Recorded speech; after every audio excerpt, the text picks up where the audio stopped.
안녕하세요. 잘 나가는 사과장입니다. 여러분 새해 복 많이 받으세요. 네, 2018년도는 저에게 유튜브를 시작했다는 큰 의미가 있는 해인데요. 여러분들 2019년도에 원하시는 모든 목표들 성취할 수 있도록 기원하겠습니다.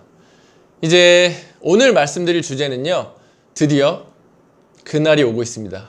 네, 중국과의 비즈니스에서 절대 간과해서는 안 될 큰 날인데요.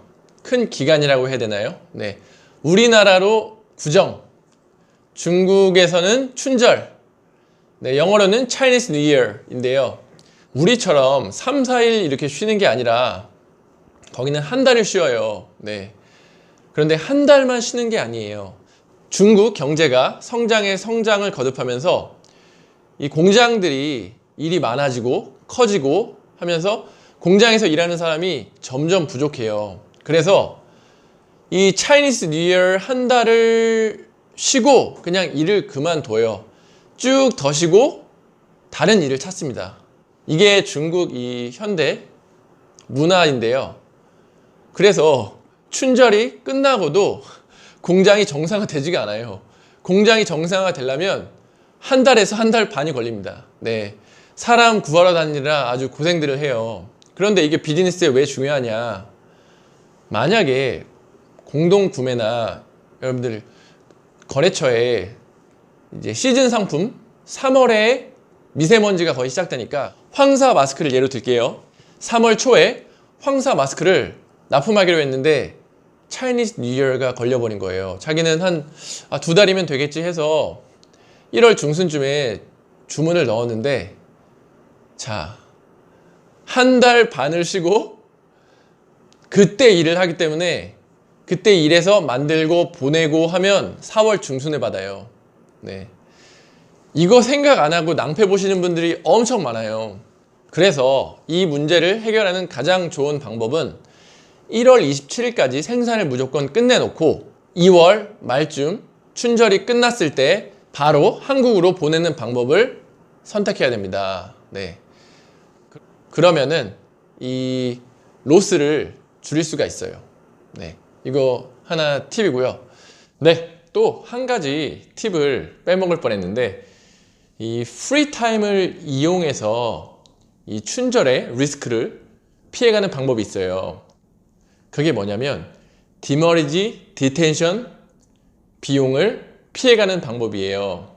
디머리지 디텐션 비용이 뭐냐면, 쉽게 말해서 컨테이너가 중국에서 대기할 때가 있고 이제 한국에 도착해서 대기할 때가 있는데, 그 대기 기간이 길어지면 컨테이너 주인이 컨테이너를 못 쓰니까 비용이 손실이 되잖아요. 그래서 일정 기간의 제한을 둬요, 컨테이너 주인, 선사가.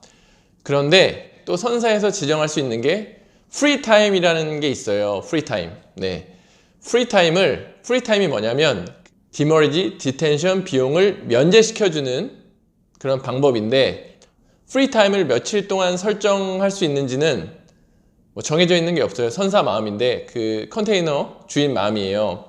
그래서 여러분은 그 프리타임을 길게 요청하는 겁니다. 네, 중국에서 14일, 한국에 왔을 때 14일, 그렇게 FOB 조건의 경우는 중국 측에 요청을 해서 14일, 우리 측의 포워딩 업체에 14일을 요청을 할 수가 있는데, 그럼 28일이잖아요. 춘절을 피해갈 시간이 충분합니다. 네, 그래서 1월 27일 날 선적을 한다고 했을 때 프리타임을 충분히 신청해 놓고 한국에서 컨테이너가 대기하고 있을 거예요. 그때 필요한 시점에 딱 빼서 3월에 맞춰서 딱 팔면 그 누구보다 빨리 시즌에 맞춰서 3월에 시즌인 제품은 시즌에 맞춰서 제품을 판매할 수가 있습니다. 네, 여기까지가 또 하나의 꿀팁이었습니다. 이거는 무역을 조금 깊게 파고 들어가야 알 수 있는 건데, 여러분들 잘 알아두시면 재고 관리 그리고 창고 스페이스 관리에 엄청 도움이 돼요. 프리타임 잊지 말고 신청하세요. 네, 그리고 제가 계속 비즈니스 얘기만 하다 보니까 좀 재미가 없는 것 같아서 이 중국 문화에 대해서 좀 얘기를 해볼까 해요. 그래서 오늘은 제 채널의 구독자를 보니까 25세부터 35세까지 남성 구독자들이 많더라고요. 오늘은 그 남성분들이 좀 관심을 가질 만한 중국 여자에 대해서 한번 얘기를 해보겠습니다. 여러분들 궁금하신 게 중국 여자는 성적으로 개방적인가요? 라고 많이 어디서 들으셨죠? 그래서 그게 궁금하실 것 같은데 제가 한번 저의 경험을 비춰서 말씀드려 보겠습니다.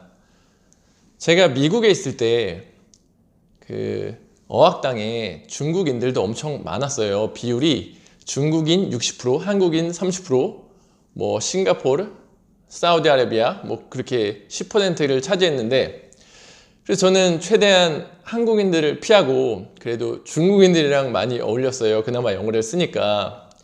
근데 그 이유가 중국 여자 중에 한 명이 21살이었는데 저는 그때 27살이었고 정말 독보적으로 예쁜 애가 한 명 있었어요. 그래서 제가 중국 친구들이랑 어울리면서 저 친구 어떠냐, 그래서 저 친구랑 잘 되고 싶으니까 좀 다리를 놔달라 이렇게 해서 되게 친근하게 했어요. 그러다가 이제 그 친구들이 그 예쁜 아이한테 막 제가 관심 있다고 얘기를 했나 봐요. 그래서 이렇게 저렇게 돼서 어느 날 제가 그 친구를 집에 데려다 주게 되었는데, 그래서 그 친구가 갑자기 들어와서 차 한잔하고 가라는 거예요. 그래서 중국 차 좋지 하고 들어갔는데 아파트가 정말 엄청나게 큰 거예요. 엄청나게 화려하고. 그래서 역시 중국에서 유학 온 여자애는 정말 잘 사는 집 딸인가 보다, 이렇게 생각을 하고 이제 차를 기다리고 있는데 그 여자애가 그 여자친구가 옷을 갈아입고 나왔는데 팬티만 입고 안이 다 비치는 잠옷을 딱 입고 차를 가지고 온 거예요. 그때 느꼈습니다. 이 대륙의 패기가 무엇인가, 이게 대륙의 기상이구나 라고 느끼고, 그때부터 이제 여자친구가 됐어요. 그래서 뭐 성적으로 개방적이냐에 대해서는 답변이 좀 된 것 같고, 이거는 그냥 제 개인적인 경험이니까 재밌게 들으면 될 것 같아요. 뭐 대다수가 그렇다는 건 아니고. 자, 그리고 중국 여자는 기가 세다, 이거에 대해서 한번 말씀을 드리겠습니다. 자, 그렇게 어린 친구와 즐거운 미국 유학 생활을 보내고 있었어요. 영어도 많이 들었고 그랬는데, 운전을 하는데, 그러니까 영어로 막 운전 중에 얘기하니까 제가 잘 못 알아들었어요. 그래서 제가 좀 엉뚱한 소리를 했는데 갑자기 이 여자애가 제 뒤통수를 빡 치는 거예요. 너무 당황했죠. 나이도 어린애가 갑자기 내 머리를 치니까, 그래서 지금 이게 뭐 하는 짓이냐, 뭐 어떠냐는 거예요. 중국에서는 이게 이런 게 괜찮다는 거죠. 한국에서는 내가 나이도 많고 머리도 이렇게 치는 거는 좀 아니다, 이렇게 얘기를 했더니 잘 이해를 못 하더라고요. 그래서 중국은 어떠냐 물어봤더니 중국은 걔가 하는 말이에요. 여자가 남자를 때려도 되는데 남자는 여자를 절대 때리면 안 된다는 거예요. 그러면은 뭔가 더 죄가 크대요. 그래서 그러냐 하고 중국은 살 곳이 못 되는구나 라고 그냥 생각하고 넘어갔는데, 그래서 이제 제가 한국을 오고 이제 그 친구도 중국을 다시 돌아가고 해서 이 춘절에 제가 그 친구를 만나러 갔어요. 초대를 받아서 장춘이라는 곳에 살고 있는데 거기로 넘어가서 이제 모텔 같은 호텔을 잡아주고 있다가 이것저것 여행도 하고 한 3, 4일 뒤에 그 부모님네 초대를 받아서 갔어요. 나를 소개시켜 주려나 보구나 하고 이제 같이 따라 들어갔죠. 근데 집이 진짜 성이에요. 신분증 검사하는 건 물론이고 들어갔더니 천장이 아파트 한 4층 높이 정도의 천장이고 그 빨간색과 황금색의 그 둘러싸인 정말 성 안에 들어가서 그 가정부들이 2명이 음식을 나눠주면서 그런 곳에 들어갔어요. 공산당원인가 봐요. 원래도 그 친구가 정말 잘 사는 걸 알고 있었는데 집 보니까 정말 깜짝 놀랐습니다. 잠깐만요. 이 얘기 전에 제가 택시를 타고 그 집을 가는데 갑자기 시내에서 정말 다 사람들이 많은 데서 여자가 남자 뺨을 뺨 때리는 거예요. 택시를 타고 보는데. 그래서 깜짝 놀랐죠. 저기 무슨 일인가. 근데 아무도 별로 신경을 안 쓰는 거예요. 그래서 야야, 저렇게 막 대낮에 뺨을 때리면 되냐, 저 무슨 일이냐 했더니 원래 자주 그런다는 거예요. 그래서 이 나라는 정말 여성의 인권이 정말 높구나. 그래서 찾아보니까 남아 선호 사상이 정말 심해서 남녀 비율이 차이가 나서 그렇다는 얘기도 있고, 그 마오쩌둥이 이제 여성 인권 신장 운동을 했는데 그게 계속 이어져서 뭐 이렇게 됐다는 얘기도 있고, 그런 여러 가지 가설이 있어요.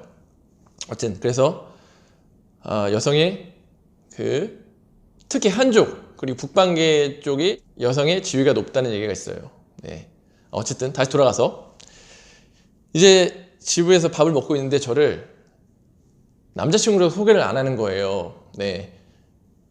남자친구라면 난 펑녀인데 그냥 펑녀라고 하는 거예요. 그래서 제가 왜 나를 남자친구라고 소개를 안 시키냐 했더니 나중에는 이제 남자친구다 라고 얘기를 하니까 갑자기 그 아버님이 테이블을 꽝 치면서 뿌기야오 막 그러는 거예요.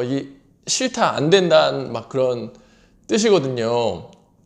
그래서 막 무슨 중국어로 막 하는데 저는 못 알아듣겠고, 뭐 여자친구는 막 울려는 표정이고, 그래서 거의 막 떠밀다시피 해서 모텔 같은 호텔로 들어왔어요. 근데 연락이 안 되는 거예요, 그 이후로. 그래서 제가 하도 심심해서 이 서점을 가고 싶어서 책이라도 읽을까, 이 TV를 보니까 다 문화를 제한하는 정책이 있어가지고 다 중국말 더빙이고, 외국 영화도 다 중국말 더빙이고 알아들을 수가 아무것도 없어요. 그래서 서점에 가서 책이라도 읽어야겠다 하고 서점을 찾는데 Where is the bookstore? 북스토어가 어딨냐라고 물어봤는데 전혀 모르는 거예요. 아무도. 나이가 적고 많고 뭐 다 떠나서 물어봤는데 모르는 거예요. 와, 그래서 제가 계속 돌아다니다 보니까 이 비빔밥이라고 써있는 그 한국 식당에 들어갔어요. 들어가니까 조선족 분이 계시더라고요. 그래서 서점이 어디 있냐를 중국어로 써달라 해서 이걸 보여주면서 갔는데 제가 볼 수 있는 책은 아무것도 없고 다 중국말로 되어 있는 거예요. 그래서 정말 중국이란 곳은 정말 폐쇄적이구나 라는 거를 느끼고, 정말 영어를 진짜 못하는구나, 그리고 여성 인권이 높구나, 그리고 외국인은 공산당원 딸과는 결혼하기 쉽지 않구나 라는 걸 느꼈어요. 나중에 알고 보니까 너는 공산당원이랑 결혼해야 되기 때문에 남자친구도 외국인을 만나면 안 된다 막 그런 식으로 해서 이제 얘기를 했다고 하더라고요. 네. 어쨌든 저는 인생에 그때 대박을 한번 놓쳤고요. 네. 그 대박을 놓쳤기 때문에 지금 와이프를 만날 수 있었죠. 네. 그게 진짜 로또입니다. 지금 와이프를 만난 거.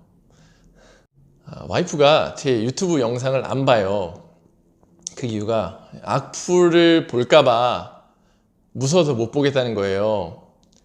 그래서 저한테 막 그래요. 악플 막 누가 달고 그러면 하지 마라. 왜 그런 거 해가지고 욕먹고 다니냐. 그래서 악플 다는 사람 없다. 나한테 조언을 해주는 것 뿐이다. 뭐 그런 식으로 해서 넘어갔는데, 어쨌든 와이프는 제가 와이프를 만난 게 처음인 줄 알아요. 네, 그렇기 때문에 이 영상이 와이프한테 가지 않기를 바라며, 제가 비즈니스 말고도 제 경험담 얘기를 했는데, 재밌으면은 다른 중국 문화와 또 타 인종 여자친구들이 있거든요. 네, 그래서 뭐 여러분들 궁금하시면 또 어디 동남아 쪽이나 아니면 우리 뭐 일본 쪽이나 네, 만났던 이야기를 한번 재밌게 해드려 보겠습니다. 네, 감사합니다.